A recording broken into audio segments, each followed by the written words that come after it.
what would Scott tell me to do right now? Did he tell me get to in? jump in the pool.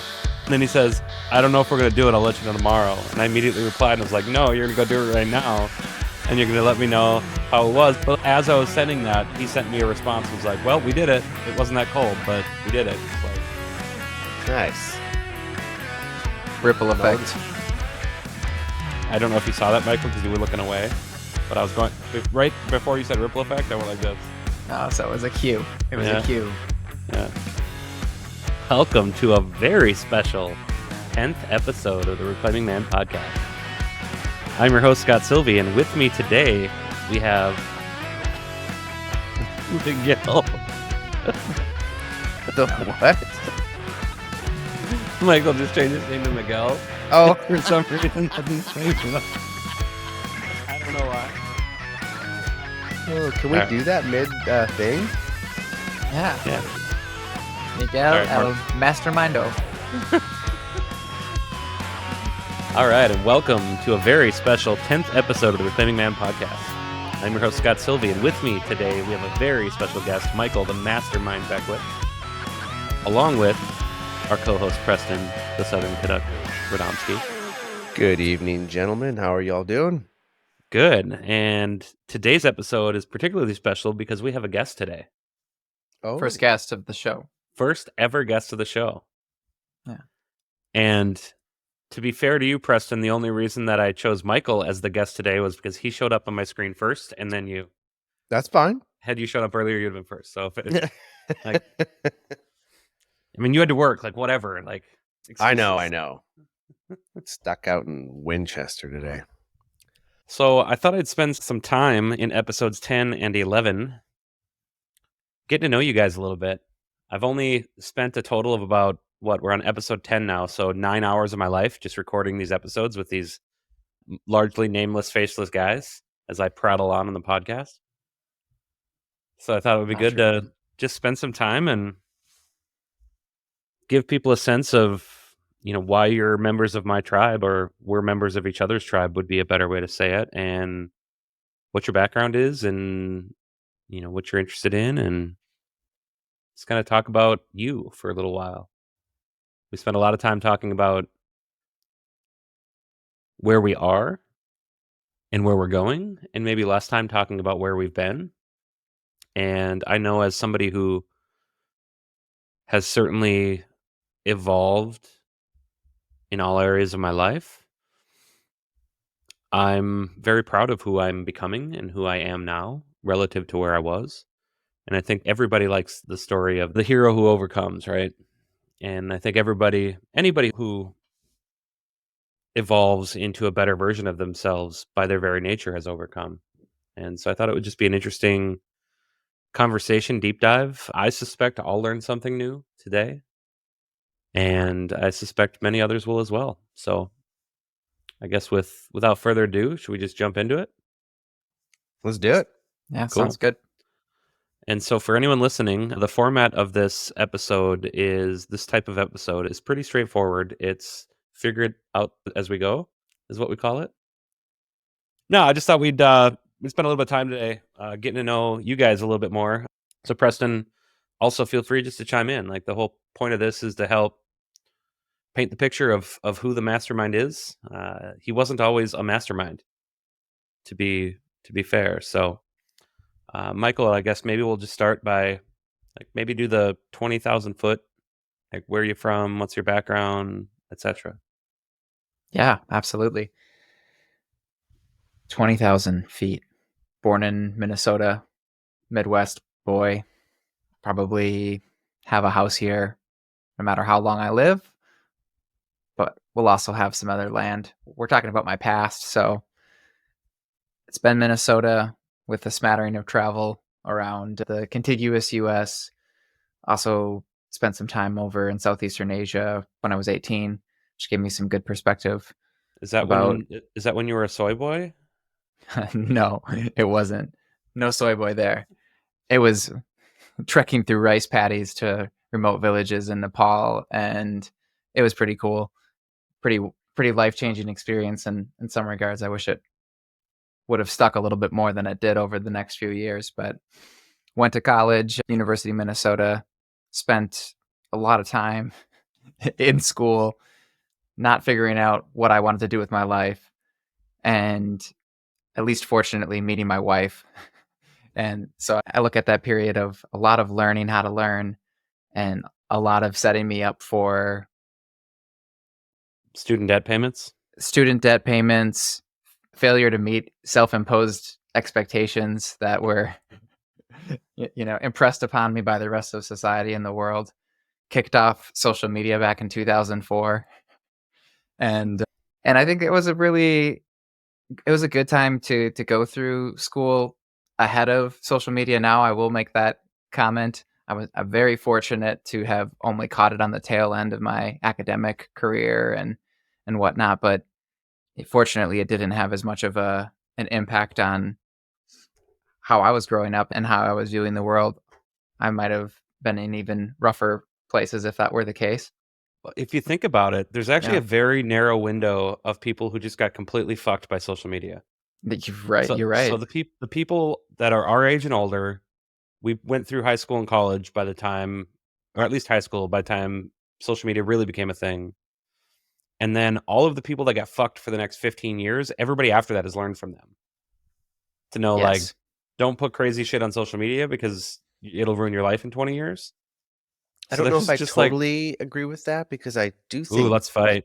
kids, well, I like where you're going. I think you're going in the right direction, but I also think like kids nowadays, the just the sort of the element of privacy is going away, and I think they are putting Yeah, stuff up that's like you'd be like, "Ooh, that's good fair. lord, why are you doing that?" But they've been in that world their whole life, and it's just kind of Yeah. either way. Its functions changed dramatically, right, in the last 15, 20 Well, years at you this think point, which is about sad to say, but yeah, that's really where we're at, almost like when 20 we were years. growing up, doctor, lawyer, like if you wanted to be successful, actor, singer, like if you wanted to choose a successful career, professional sports player, now the number one thing kids want to do is be a YouTube influencer. Right. Yeah. That It's blows bizarre. my mind. Yeah. All So right. I'm very fortunate as that I think it was a good tangent because it's a big part of life now and emphasizing how little value I placed on social media in my formative years, I think was fortunate. A blessing, I would say, not to have had that impact. It didn't stop me from still finding my way into as much trouble as you possibly can in life, just about. So going through college perpetuated a couple of lies that I was telling myself. Society was telling me growing up about individualism, about materialism, about going after things that are physical things that you have that are a symbol of something. They represent wealth, but not in truth. And so kind of buying into a lot of those types of stereotypes for the American dream, that was my pursuit of higher education and ideally the foundation for a career that would allow me to keep on building on that. What was your degree in? I started off going to school for a physiology degree, thinking that I was going to go down this route of med school. And so it was a pre med track essentially. Got 3.5 years into the physiology degree and had a proverbial come to Jesus moment with myself. And I was like, do I really want to be in school for another 5 years at this point? Only then to get started with a career. And I was making good enough grades, had built enough relationships to get the letters of recommendation and do the MCAT. So it wasn't as if the option was taken away from me, to be fair. But as soon as I lost that direction with what I was doing academically, talked to my advisor, I made the decision not to pursue it. She's like, well, if you can combine what you've done so far with anything else and build your own degree, so to speak, we can see if you can get approved for this independent degree program. So I wrote some paper about how I could combine physiology and business management and Spanish, which were the courses that I had taken and was interested in pursuing. And so continue to go to school for business management and taking some more advanced Spanish classes. But ultimately, 6.5 years into it, was like, I got to pull the plug on this. I'm just incurring massive amounts of debt, not getting additional direction. At this point, not even benefiting from additional knowledge that I couldn't acquire in a career. So I started to look for entry level position that was going to pay me more than I was making bartending, and rely on the skills that I had learned academically and socially as a bartender to start my career. Over the course of that time, I met my wife, and I was very fortunate to have that type of positive influence in my life of somebody who is motivating me to, okay, what's the next step to move forward? And instead of looking at that as a success, although I like to position it with my family and friends as a success, like I was accomplishing something, even though I feel like I spent nearly 7 years wandering without having a true direction or purpose. I had misrepresented. I had lied to just about everybody in my life and said I had graduated, but I hadn't. I just had What? finished. So Yeah, why? Why did you feel the need to lie about that? pride. Ultimately, it at the time didn't, to me, feel like pride as much as it was embarrassment or shame. But looking back at it retrospectively, it was pride that I had built an image of who I was to the people who knew me the most, that I cared about, and I didn't want them to think that I had failed at something. I didn't want them to believe that I hadn't achieved the goal that I set out to accomplish, because I felt that would be cause for judgment, determination that I was a lesser person. And so I glossed over that part of finishing school with everybody in my life and focused on the fact that I got a job. It's just like, hey, well, I got this job. I'm done with And school. what did you do? That was where I started recruiting. Recruiting? That's what I thought. Yeah. Yeah. And so that was the path outside of college for me. And part of me intended to really just finish any sort of education on the job as much as possible and put a pin in academia. However, looking back at it, I've had several conversations. Oh, do I finish a degree? And then I ask myself, what is the function of the degree? Mhm. And if I have been able to gain the experience I need to do the job that I'm doing, a degree shouldn't be required. And so my mind's changed on that a little bit. So let's hit a pause button. I've written down first job so we can come back to it. But there are a few things in there that I thought were really interesting and topically relevant to Reclaiming Man. Yeah. So number one is this idea of American Dream. And I'm going to actually tie it in, I think, to number two as well. And maybe there's a number three that all rolls into one response. But it has to do as well to me with this millennial concept. And for a long time, so I'm considered one. I think we all are technically. For a long time, I really resented the label because there was a lot of stigma about people who we hate boomers and oh blah blah blah. You know, we're just gonna go for experiences and not work hard or whatever. And I think the third piece of this is just the ability to be introspective and to be able to look back and say things like, well, it's because of pride, and to be honest with yourself about where you were, why you made certain decisions, what those internal conversations and demons and dialogues that you were having. And so how they all wrap together to me is thinking about how I was in the same boat. And I know Preston probably had a similar upbringing where that's what we were just taught to do. You go to school, you finish your degree, you go to college, you like this is what smart people would do or successful people would do. You go to college, you get a degree, but they don't tell you that you go to college and you waste a lot of time and money on classes that are completely irrelevant or unimportant to your education. You're 18 years old, still trying to figure things out in life, but being asked to make major decisions that have significant consequences of which they never tell you about, meaning debt. And then once you do finally get out of college, you're supposed to go out and get a job. You buy a house that you can't afford. You get a car to go to work because you have to spread out and be independent, be away from your family. So you need your own car. So you got a payment for that.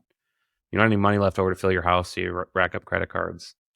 And before you know it, like you're saddled with this mountain of debt that takes 20 years to break out of. And so this notion of American dream to me that was spun or sold to us as kids, I look back on and think, well, I get why there's a lot of people that revolt against that notion. And instead of being focused on the quote unquote corporate career American dream, it's more about actually learning how to live life and enjoy life. And if you can find a balance that allows you to sustain your finances, but indexing more on quality of life and family, to me, that is something that, like, I'm sure at some point, I know we've talked offline about wanting to have some conversations on here about our kids. And it's interesting where when I was that young 20-year-old thinking I had it all figured out, that was the plan. And now I look back and think about my kids and I'm like, I don't want to send my kids to college. Maybe for certain careers, if they have a really strong inkling on what they want to do. But to your Right. point, you did. And you got 3.5 years into it.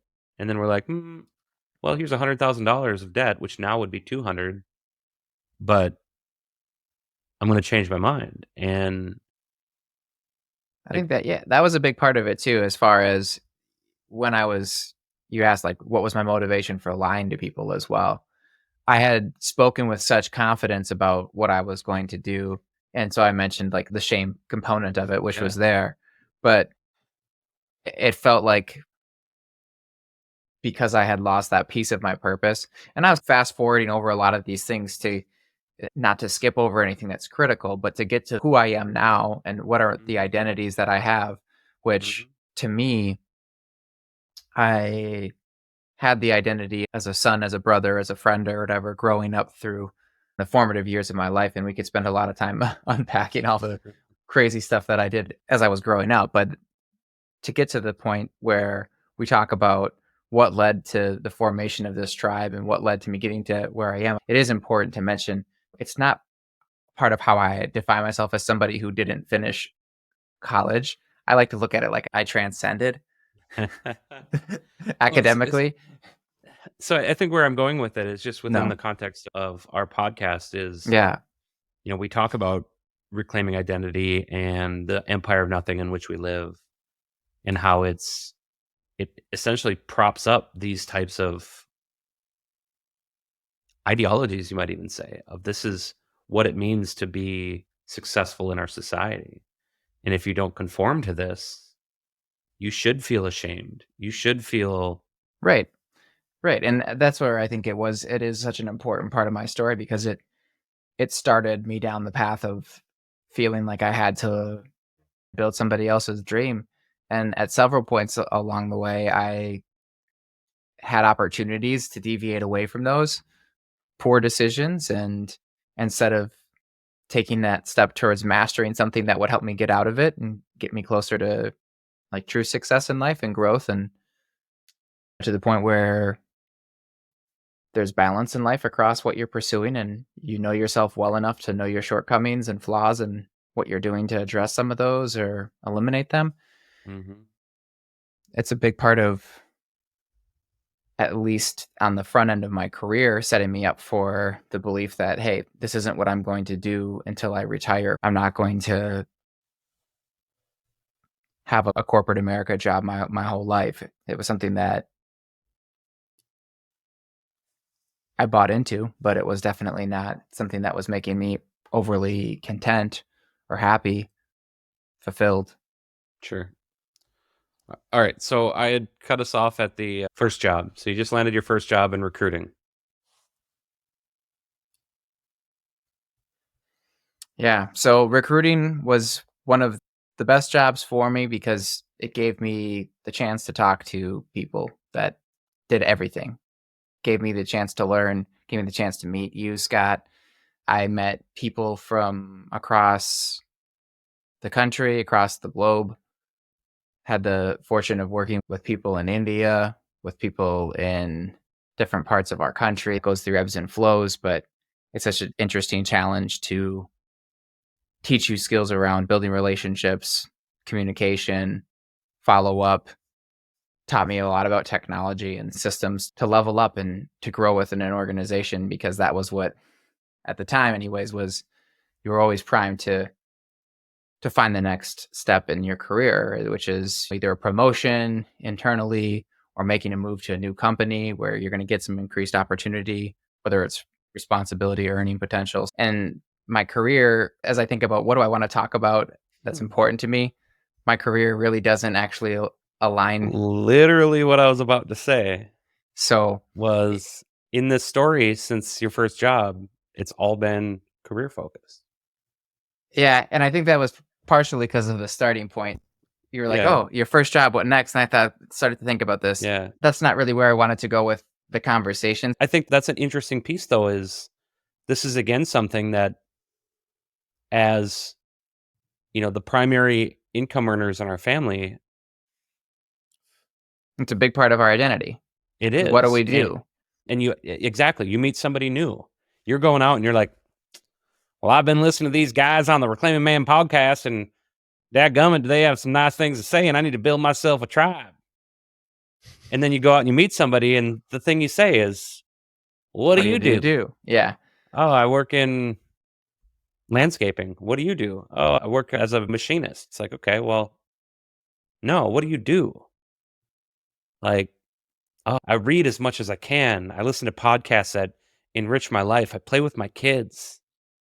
I try to understand which of my wife's 4 primary love languages are primary today. Yeah. Yeah. Let's take a little bit of a different angle at this. What I will say about my career is I've always tried to look at it as something that supports my life and that generates enough income for me to support my wife, my children, my family when required. And that is really it. I haven't looked at my career as who I am. And is And that so, true? Was that true then, or is that only true, like, results oriented, looking back through your current lens of the world? no, looking back at it, it had a bigger role from the perspective of outwardly being perceived as successful because it was one of the boxes to check. But I would still never introduce myself as a account manager or a salesperson or a recruiter or whatever my job title is. I would never, if someone asks, "What do you do?" I would think the first things that I would think are, well, I spend time with my family. I play music. I love to be outside. I love nature. So I'd start to think about what does my career enable me to do in my life? And so I really have always had that view of it. I wouldn't say that I've always put a proportionate weight in it's like an importance as a social status element. And when people ask, what did you do? I feel like the question is less about what you do than how much money you make. Yeah. And maybe I'm wrong about it, but I feel like if it's something that's a position or a career that's associated with a good income, then it's far easier perhaps for it to become intertwined with your identity because it immediately gives somebody, oh, this is where they're at in the hierarchy because we Mhm. have that tendency to create hierarchy.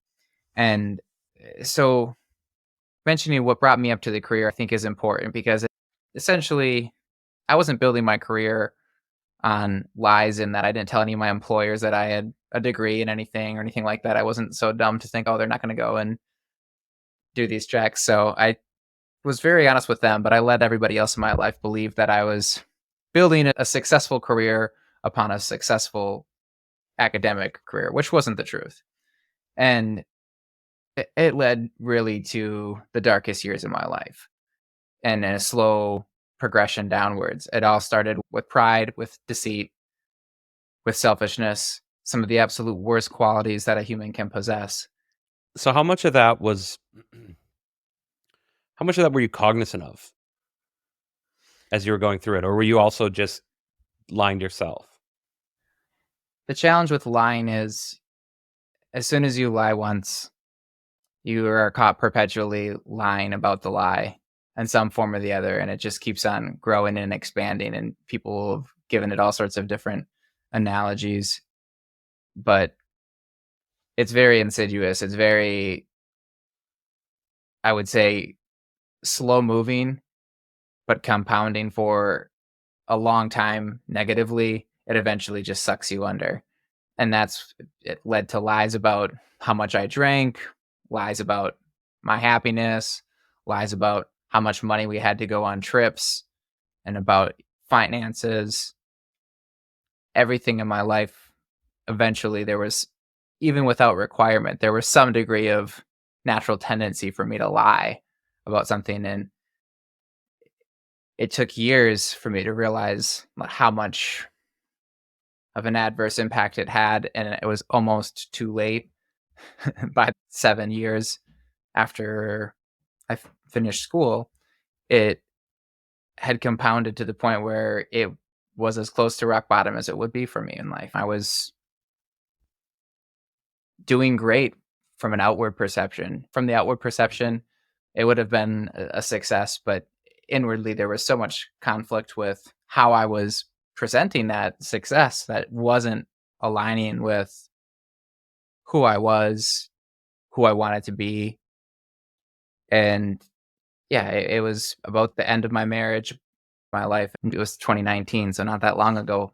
Unfortunately, it'd be great if it were so much longer ago, because then I maybe would have less memories of it. But thinking back through it and what I put my wife through, what I put my family through, people are like, "Oh, I have no regrets." I'm not one of those people. I do have regrets, but I also learned from the things that I regret, because I would not ever do it again. And that's what I mean by regret. I would never put somebody through that. Even if I learned a lot from it, I wouldn't put people through it, you know? Well, so I think what's really interesting to me about your story is just knowing that, the you hear people talk about the highs are really high, the lows are really low, and it's kind of a thing people say. But as you're describing this, it's like you're talking about how your life was at rock bottom and your marriage was at risk and your relationships with your family. And that was just 5 years ago now. So I'm curious, over the last 7 months, 6, 7 months since we've been really getting to know each other well again, like this all started from like my perception of you was that successful guy who I think I've talked about it on the show before. If not, we've talked about it elsewhere, where there's several people in our professional circles who I've had the conversation with who've said, yeah, I've always tried to stay in touch with that guy. He's got this magnetism about him, this gravity. And so then you take that lens and then you start in Q4 of last year when we're talking about discipline and habits and routine and all of these great traits of somebody who was on a path to not just flash in the pan improvement, but dedication and consistency to becoming the best version of themselves. And that's a dude I want to fucking have in my tribe. And then you hear a story like this, and I've heard the story or much of the story before, but you hear a story like this, and I would love to hear from where you were to where you are today. How did that happen? How did you, like, I know we all have our own demons, and I'm sure there's lots of people that are listening that may even be somewhere near that rock bottom, right? Like they had a friend that said, hey, I heard this story from this guy, Michael, Miguel, the mastermind, El Mastermindo. And I think this story would resonate with you. And so now they're listening to this right now. And it's like, what did you do to pull yourself out of that and be able to do it in a way where I don't want to lead the witness. So how did you get from where you were to where you are? And then maybe we'll spend a few minutes talking about where you're going. Yeah. If I had to summarize these 7 years of descent into darkness, if I'm honest, even though I had done a remarkable job of portraying to the world like I had everything figured out. That was definitely my MO, to have life figured out, when I theoretically knew a lot of what I should be doing, yet practically wasn't doing it. The tension grew over those 7 years, and it started to manifest itself in a drinking problem. And some of those things are problems in and of themselves. Lying is definitely never going to take you anywhere in life. It's never going to lead to a good place. And so that led to, with the alcohol and the finance components of my life, that really started to suck the life out of everything. And so it was this slow progression. It wasn't like overnight I had this realization like, oh, you're an alcoholic. Because you're an alcoholic, you have all these other problems. That was one of the first things that I realized as I was finishing drinking. The forcing function for me quitting drinking was financially motivated and relationally motivated by my wife, as she was like, hey, why did we max out this credit card? There's no way we should have $32,000 on a credit card. And I was like, you're absolutely right. And then I was like, let me tell you actually the whole story. And it was a terrible way to approach it retrospectively. So to anybody who feels like they have a lot of skeletons in the closet, I would say the suggested forum would be with counseling, with a third party present, have a conversation where you slowly unpack things that you're dealing with in life, especially if you've been lying to your spouse for any amount of time. Chest, and you need to move forward. You want to move forward. So I'll preface this by saying I, at the end of me, so to speak, knew with every fiber of my being that I loved my wife. I wanted to be with her. I was making decisions that didn't by any means reflect that, but very fortunate that even as I told everything that I had been dealing with addiction, and while I was desiring to quit any of this stuff, like I didn't have any success of going to rehab or trying to quit drinking or anything like that. And so it was just like everything came to a head. It was quit drinking or this is over from a marriage perspective. Nothing close to resembling what you thought it would be. And it was this expectations versus reality thing for me. After having that conversation, after bringing everything to ground zero again, maybe not even ground zero, maybe a deep crater in my life, in relationships, friendships, my marriage, everything. How did I start to crawl out? It was taking the opposite approach to every one of those flaws that I had been demonstrating and starting to chip away. So I mentioned like I was dishonest. So the antithesis to dishonesty is honesty, of course, truth. And sometimes that wasn't a very easy, no, most of the time it wasn't an easy conversation, but the opposite of selfishness is selflessness. And the opposite of greed is generosity. And so thinking about all these things that I really wasn't doing well at when I was at the rock bottom, especially when it came to discipline. Discipline was the one thing where I grew up having a ton of discipline. And then over the course of my increased addiction to alcohol, and I would say that was primarily it. Alcohol was the number one driving force behind me losing discipline in my life. And it was the first thing that I was like, I need to figure out how to be moving forward. And so there's an interesting thing in there, though, that I'd love to dive into a bit, which is you talk about how you just chose, you looked at a list of negative behaviors or qualities, and you said, I'm going to do the opposite. So you'd associated an identity with all of the negative things that you were doing and the things that you didn't like. And yeah. What was that transition like to the opposite? And what were there, how you described it was there a transition in that? How did you get to that point where you were able to essentially just take that other guy and toss him out the door and become this new version? And then in that new version, like a lot of times you'll see like an overcorrector or the pendulum swings too far. And were there any impacts of that? Yeah, I think it brings up, where does my faith come into play with a lot of these different conversations? And the answer is it comes into play pretty heavily in most of how I look at the world and how I look at my life. But I'm fortunate that my parents honestly had faith in me. They had more faith in me than I had in me. And even though my life wouldn't necessarily have reflected at that point that my faith was guiding my decisions by any means, because it wasn't, they had faith in me. And when I had that kind of support, that love from my parents that, hey, even at your worst, we still think that you can do the right thing and somehow salvage this. I did start to look outside of myself for a solution for probably the first time in life where I'd been heavily dependent on trying to do everything myself. My intelligence, my knowledge, my experience, the money that I made, the decisions that I made, it was very, very selfishly motivated until I realized that the only way for me to overcome this stuff is to start getting help.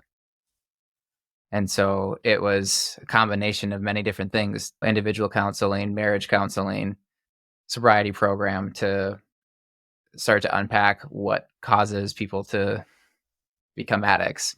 And a big piece of that was this moral inventory and recognizing that you need a support system. If I had to summarize, yeah, go That ahead. it's okay to need help. Yeah. Like so much of, I think, our upbringing, the time that we grew up was, and I think we've talked about this on the show, that you have to figure this out on your own. You're a lone wolf. If to need help is to be weak. Yeah, and so that's exactly it. Like when you just said that, it occurred to me. Like I looked at my life and I was just like, I'm just going to show everybody my strengths because I have a lot of them. We all have a lot of strengths when it comes down to it. We can choose what we portray to the world, and we can choose who we bring to every conversation. And each of us has things that we struggle with personally. We all have things we struggle with internally, and I just knew that coming out of that period, there's no way I'm going to be able to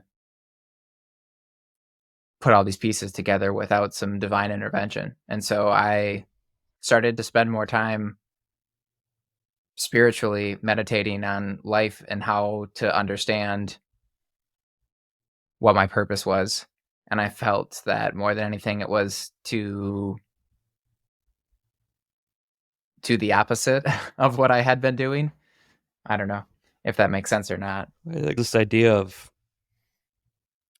and this it can even dovetail into the original part of the conversation about education system, is regardless of what it is, whether it's faith or systems, having that purpose Yeah. and intention, that lighthouse or North Star, or whatever you want to call it, that helps drive your morality, your decisions. We spend so much time in our life just getting by and just existing versus having that purpose and having that intention with your life. And it sounds like you spent most of your formative years in late 20s, early 30s without that compass, without that direction. And for you, Well, yeah. faith and Yeah. A lot of family it. became a big part of what that purpose was, and you've built an identity around that. Right. And so, like, looking back at, you were talking about how did you get from that rock bottom place these last few years? It was one day at a time, certainly. It was working through, and everything that we've been talking about on this show, there were things that I was discovering and trying to learn and reflect back on my mistakes. But one of the most important ones was just recognizing that, look, my past, there's nothing I can control about it. If I don't learn from it, then it's something that can drag me down. But if I learn from it, then I can use it as a foundation and a springboard to move forward here. So I know a lot of people, myself included, over the years, multiple times, on many occasions, I could point to, when you are down, when you're struggling, you want that silver bullet, that quick fix. So at what point in the process for you did you recognize the need for it to be one day at a time? And from the outset of that realization, were you accepting of that? Or was that something that you really fought against? Because in society, we do want that quick fix, that quick hit. Yeah, I was really fortunate. One of my best friends, Bobby, who had quit drinking several years before me, he hit me once with this quote that he spent 7 years getting him to rock bottom. and it was going to take him at least 7 years to get back to a point in life where people would give him a chance and where he would give himself a chance and say that, hey, he's out of this hole, so to speak. And so that was something that was really helpful as I was thinking about it. Is like, this is never going to happen in a week or a month or even a year.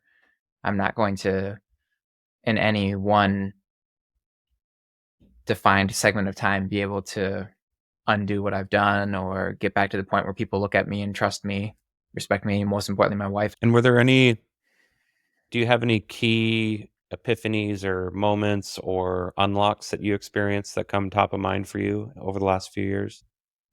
Like where you took Yeah, a big the leap? first one was a lot about the taking things day by day, but even in smaller time intervals, in each moment, trying to, and this is like a game that I would play where I would try to pull myself out of what I was doing physically, whether it was something for work or something I was doing at home or with kids. It would be in each moment like a recognizing that the only thing that's real is right now, and that the future isn't written Hmm. in stone, and And you can't change the past. you can't change the past. So it was like, yeah, there's just really, that was a really big, The only when I started to practice it, not to talk about, hey, it's good to live in the present, man, and you only can live right now. It was when I started to actually practice living in the moment. And so saying that there is nothing else that's important right now except for me recognizing that I'm loved. Otherwise, I wouldn't be here, whether it's with my wife or with my daughter or with my family, whatever. Like, I'm loved. I love these people. Nothing else matters right now. Like, those types of thoughts that are, they're what you're going after in life, but you spend such a small fraction of your time thinking about. Mhm. Michael, you brought up a point that I know we're interviewing you, but I was thinking about this today. How, when I look around my house, I have, I've got a mini bike. There's somebody in the world, there's probably lots of people in the world, kids and adults, that their dream is to have a mini bike. I have a guitar on my wall that I'm sure there's a bunch of people in the world that don't have one, that it's their dream to get one day, maybe, that they look forward to. I live in a house that I own. I mean, I don't own it outright. I'm paying a mortgage on it. And there's people in the world and their dream is to one day hopefully own a house. There's people that are not married or don't have children that their dream is to find that one day. And I have all these things, that there are so many people in the world that their dream is to maybe just have one of those things. And I have all of these things. And yet sometimes, not sometimes, a lot of the times, I'm striving to get more or do better or move up in life. And what you had just mentioned reminded me that when we just sit back and look at how much we do have, we are just so, so, so fortunate Yeah. and have everything we could ever possibly need. I mean, don't get me wrong, I want the 1,000 acres, Scott. One of my favorite quotes is, "A life well lived is one of increasing challenge and difficulty." Because Yeah. as soon as you master a certain set of skills, if you're not pushing yourself further, you've just wasted that mastery. And I think that goes for all disciplines in life, relationships in your marriage, etc. And Mhm. so I don't want to just settle for what I have and be okay with that. I want to push not for more material things. That's not what I'm saying. I'm saying I want to push myself to improve and to have a richer, fuller experience in my one life on earth. But all of that to say, we've talked about this on the show, that so many people are so busy chasing what they think they want their life to be that they're not realizing that life is what happens while you're chasing something else, while you're chasing your dreams. Yeah. And that's a good summary of, if I look at those 7 years of the down the spiral, so to speak, I was chasing things that I thought would make me feel better selfishly. And so when I got to the turning point, it was a recognition that, as none of this really has made me fulfilled, I have to do the opposite. I have known intellectually that I should be selfless, that I should be generous with my time and my resources, my energy for my wife and for my kids, and to some extent for a career, depending on how you look at it. But I knew that my career was going to keep on having less and less importance in my life moving forward because I don't live to work and I don't want to work to live, What do you want? which I want to always take inspired action instead of look at it as work, look at it as toil. I want to look at it as having an impact, creating opportunities for other people, whether it's in my family directly or the people that I work with. I don't want it to feel like I'm trading my time for dollars, as you would say, Scott. I want to be doing something that impacts people, but it also generates enough resources for the people that I care about the most to live. We're talking about freedom to pursue the things that you want in life. I don't think many people feel very free. I didn't feel very free. And that's why over the past few years, I was looking for other individuals in my life who are also interested in growing, who are interested in pushing through hard challenges, people who are determined to make good decisions for themselves, for their families, for their futures. So that's a lot of what I recognize in you guys that led to us having these conversations. What I find so fascinating about this is, as you said, Preston, yeah, I check a lot of boxes as well. Mhm. And I have been one of the few things I've consistently tried to do over my career is to keep in touch and keep tabs with people who I felt were in the net positive column for my career, or just the people that I knew were going places, or that they just had that factor. And I wanted to make sure that I stayed in touch with them. And I mean, that's not to say that I could pull up my LinkedIn, for example, and give you a list of 20 people who I should have stayed more in touch with that person. But there are a lot of people in my network, professional, personal, from different businesses, etc., who I think are very successful, whether that's they have a lot of money or they've got a great family or both, they've got a great career. But there's very few people in my life, to my knowledge at least. It doesn't mean that they just haven't seen anything, any content I put out that and said, hey, this resonated with me like Michael did. But there's very few people who have been as intentional about improving themselves and about understanding the truisms and applying them like religiously with intense discipline as Michael has. And yet this is a guy who comes on the show and says, less than 5 years ago, I was absolute rock bottom. I was completely flawed as a human. I was leading with deceit, dishonesty, a total lack of integrity.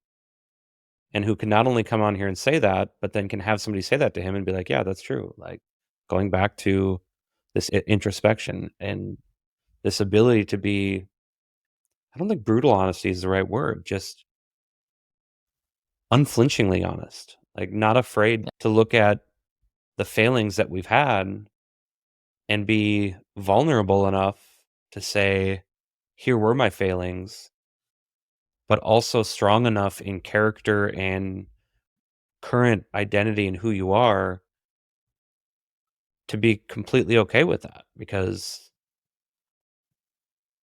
somebody pointing out a truism isn't going to derail who you are now. And I think that's just an incredible story and an incredible demonstration or case study of how people who, you said something earlier that I thought was really interesting when you were talking about you wanted to portray this image of having everything figured out. And so what you did was you showcased your strengths and you over-indexed on demonstrating your strengths to people and hit a lot of the weaknesses and lied about a lot of the weaknesses.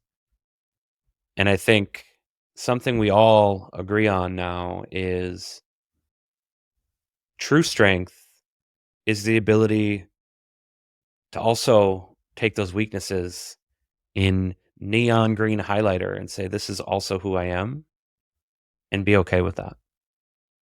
And not run from it and not be ashamed of it, but to know that these are areas for me to get better. And I can't do that if I'm not going to be honest about it. I want to thank you for spending the last 45 minutes on the hot seat. As I alluded to towards the end there's no shame in having been on the wrong path. We all go on the wrong path at various times in our lives. And some of us stay on the wrong path for longer, and some of us compound some of those Exactly. mistakes. But I don't think anyone is irredeemable. And it really just starts with making that decision. And the switch you can flip is from the 1% worse to 1% better. But it's more just that mentality of trying to get better every day. And we didn't interact much in that 2018, 19, 20 timeframe. A little bit, but not much. Not at this level of depth, certainly. I can certainly say that your 1% better today is significant. And you've made, both Preston and I have talked about this a lot, on how much of a positive influence you've had on our lives as a result of the changes you've made in your own. So thank you for leading yourself and for leading us and for leading our audience on a really good journey and conversation about where you've been and how you got here. Yeah. Thanks Glad you for pulled yourself out in our lives. Mhm. Pretty rad, buddy. And the people who subscribe at reclaimingman.com to our email list will also be glad for the words of wisdom that come from the mastermind every week.